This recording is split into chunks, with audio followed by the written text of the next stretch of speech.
This video is brought to you by Miniature Market.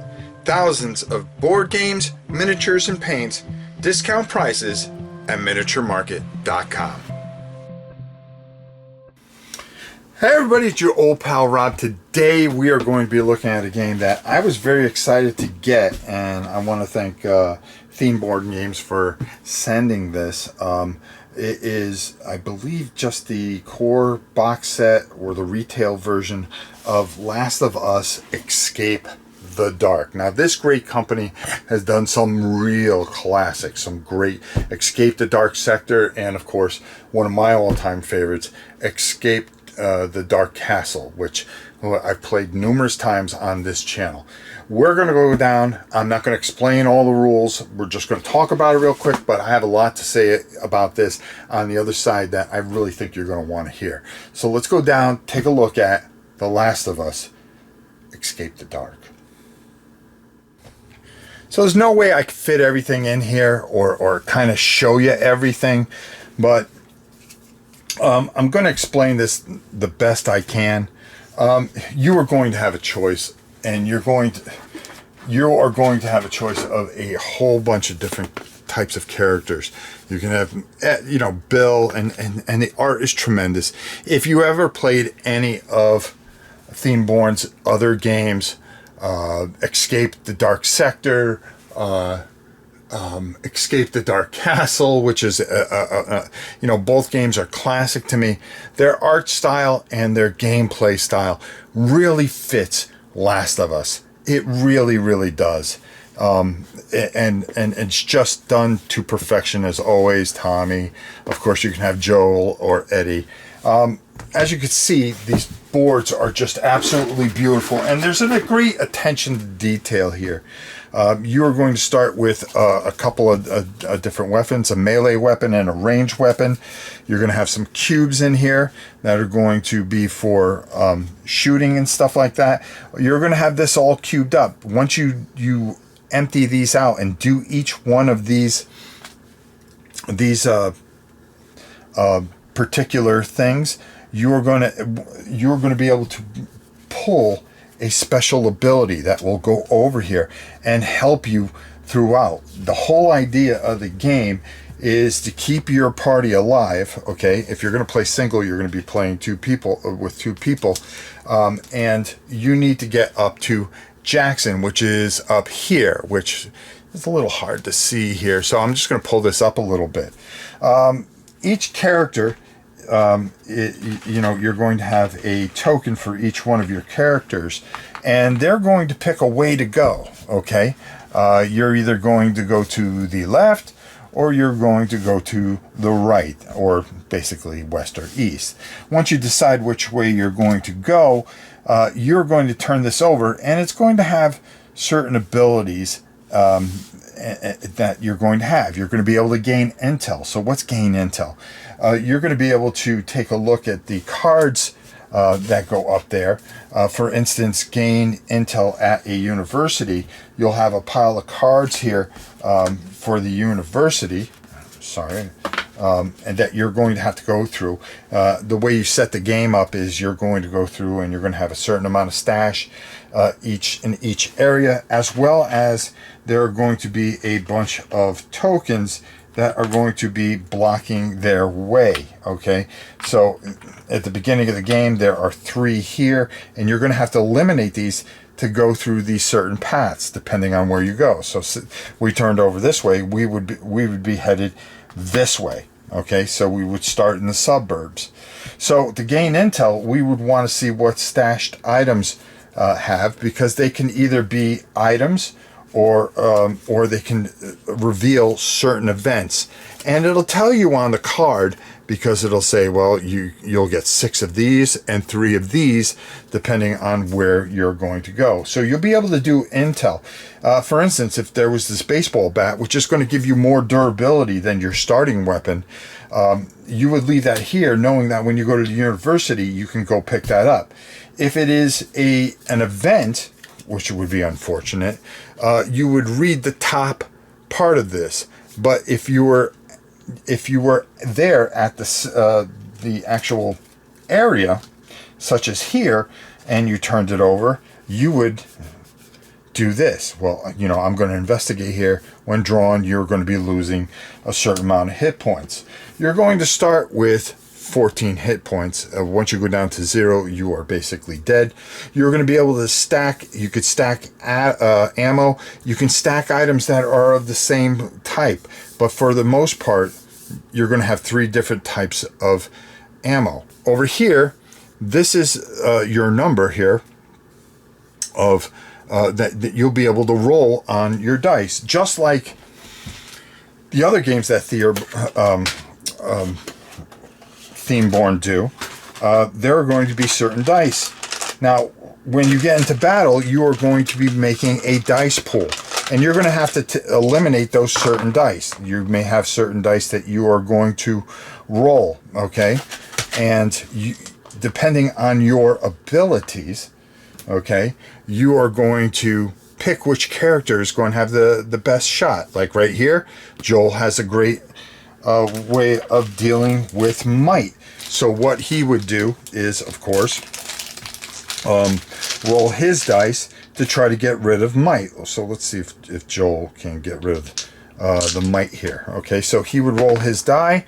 No, that's not. But because he has cunning, he would be able to remove this die. And in order to leave a certain area, you're going to have to beat a certain amount of dice. How do you determine those dice? Well, that's pretty easy. You're going to turn over one of these things, and oh God, there are some nasty things here, and you're going to have to deal with that. You have the difference of ability to do a listen or a sneak. These are going to help you as you go through.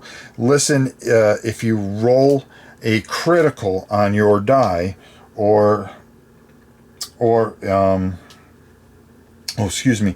critical is going to help you. Oh, see, I got a critical there. So I would be able to remove a certain amount or change a certain amount of dice that would help me better.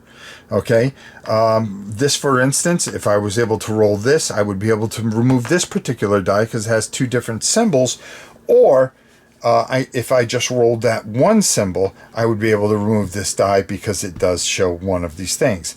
If I have a defend, that'll prevent me from getting hit on certain things, because each one of these cards are going to do something that you are going to have to test. You're going to test solo or as a group. If there's 2 players, then you're going to take 2 dice and you are going to roll those 2 dice, put them into the pile, and then it's going to tell you, that you're, depending on how many threat tokens there are, you're going to roll those many dice. So that's 3 there.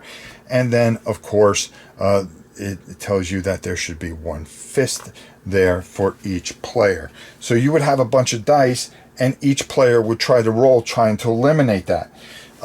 As you are fighting in combat, everybody that you're going to have either a shoot action, a melee action, a throw action, reload, because you only have a certain amount of ammo that you're going to be able to use for your ranged weapons.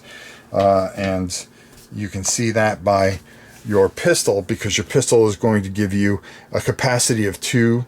You could fire once, and that's going to help you do damage by removing 1 die, depending if you can hit on the particular rolling the range dice, which usually are in your favor. There's a sneak that is going to help you, and if you roll a success for a sneak, which is the eye there, or a crit, you can remove 2 dice.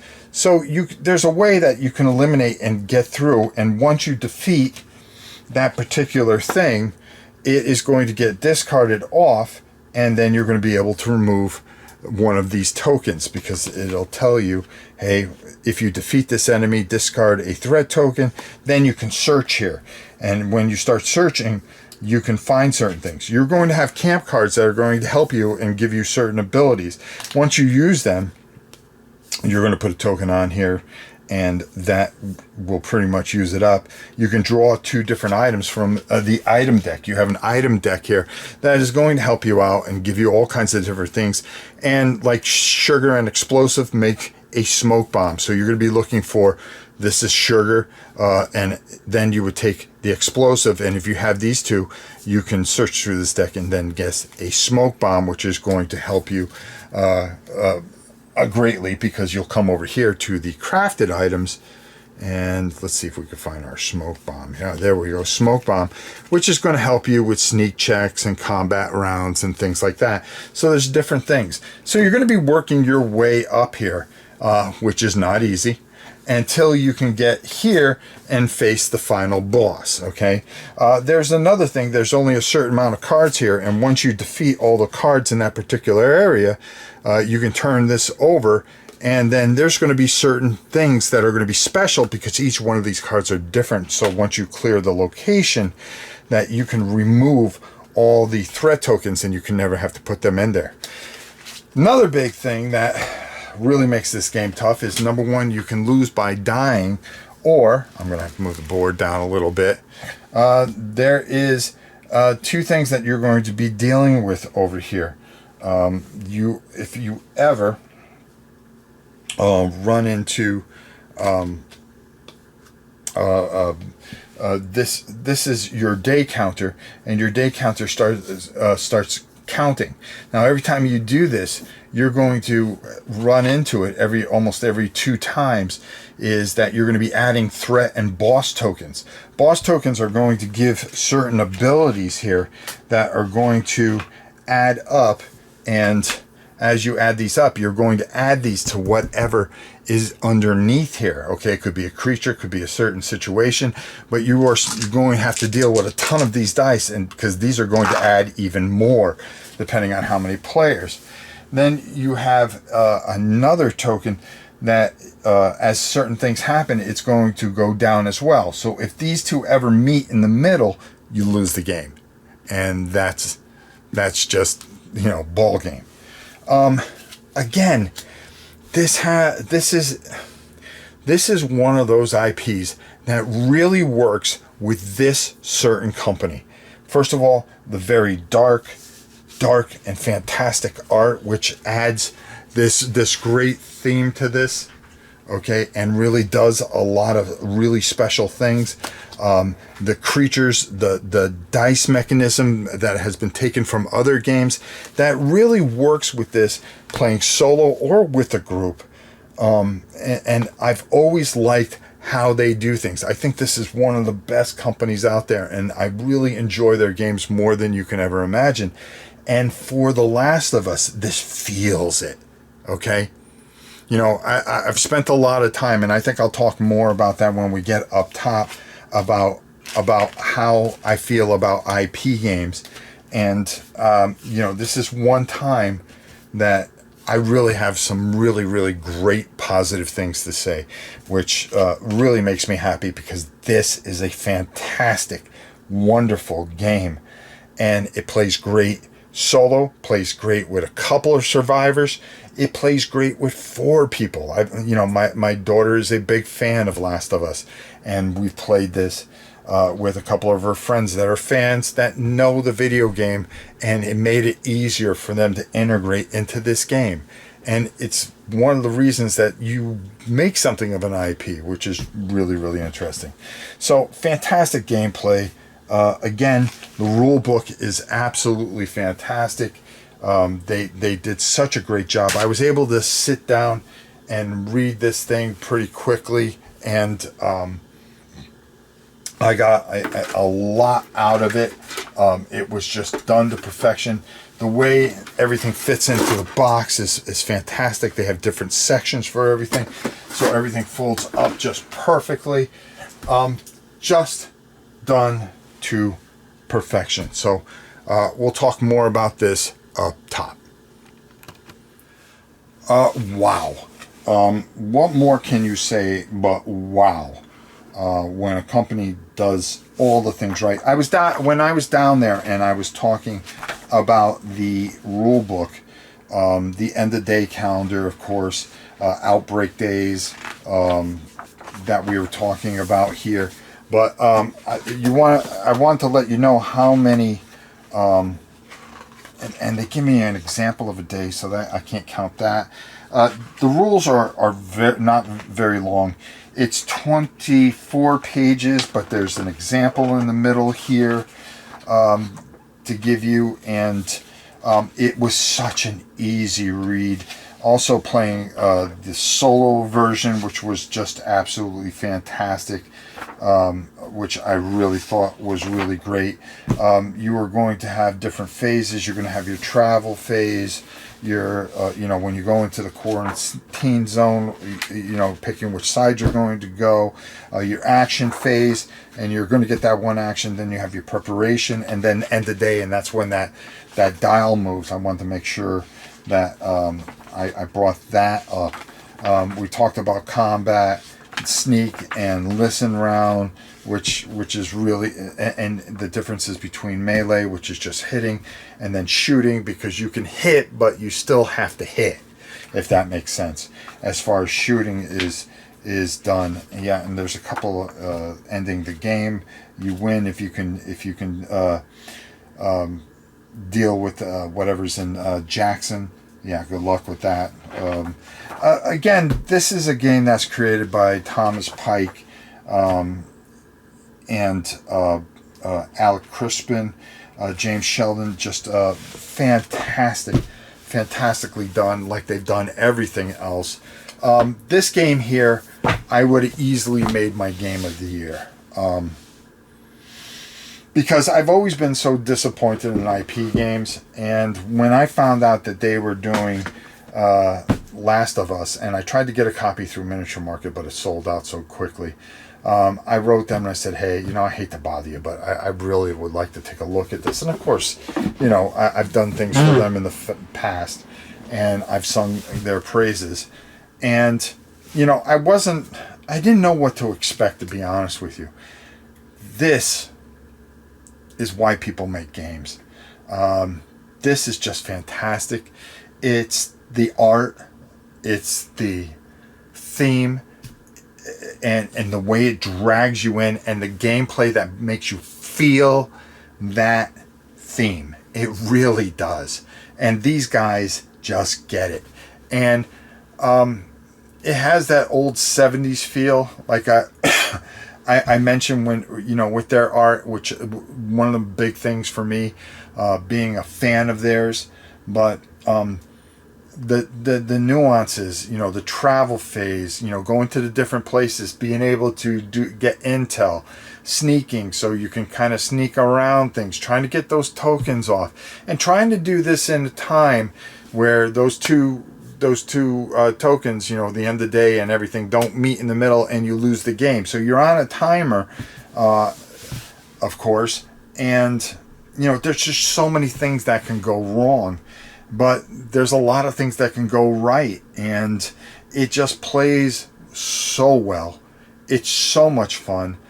One of the things that really sticks with me is my daughter's not a big board gamer.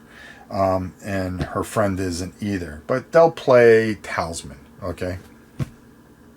When they heard that I had this, because they are huge fans of the show and the video game, particularly the video game, they said, all right, yeah, we'll sit down and play, because it was something that, it's the whole reason why an IP is an IP. People are attracted to the IP. But you have to have the foundation. You can't just say, well, we have this IP, we can half-ass it and make a shit game. Forgive my language. No, this company's never made a bad game. And when they put this together and we were playing it, they bought into it. They felt the game. And now we've played this like 4 or 5 different times, and which is unusual for hey, Dad, what are you doing? Well, I'm just doing a few things. You want to play Last of Us? Well, come up. All right, come on by. And we're playing Last of Us. And this speaks to Thomas, Alex, that have just made great, solid games. They took an IP, they had an idea, and they put their heart and soul into it, and they made a fantastic game. If this game didn't come later, then I've already shot all the other stuff that I did, and you've seen a majority of it. This game would have easily been my game of the year. I suggest if you have a chance, and I'm going to try to hunt down the Kickstarter stuff. Okay, I believe there's more cards and stuff like that. Yeah, I want to be in on this. So I'm going to try to hunt that down. This is fun.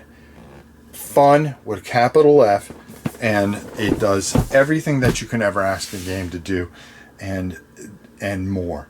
And this is why I will always support this company, because they have just made experiences that I have just so enjoyed as a solo player and as somebody that plays with with others. When I sit down with my kids, this is a game that I can explain very easily, and so forth and so on. Like I said, I didn't explain all the rules down there. You try to keep this video kind of short, and it won't be, because I really wanted to make sure I had the time to tell you how great this is and how much you'll enjoy it. If you've seen any of my videos, Escape the Dark Sector, Escape the Dark Castle, okay, and I've done plenty of them, you'll understand why I love this game. You'll understand why you'll love this game, especially if you enjoyed those videos. This is fantastic. Last of Us, Escape the Dark.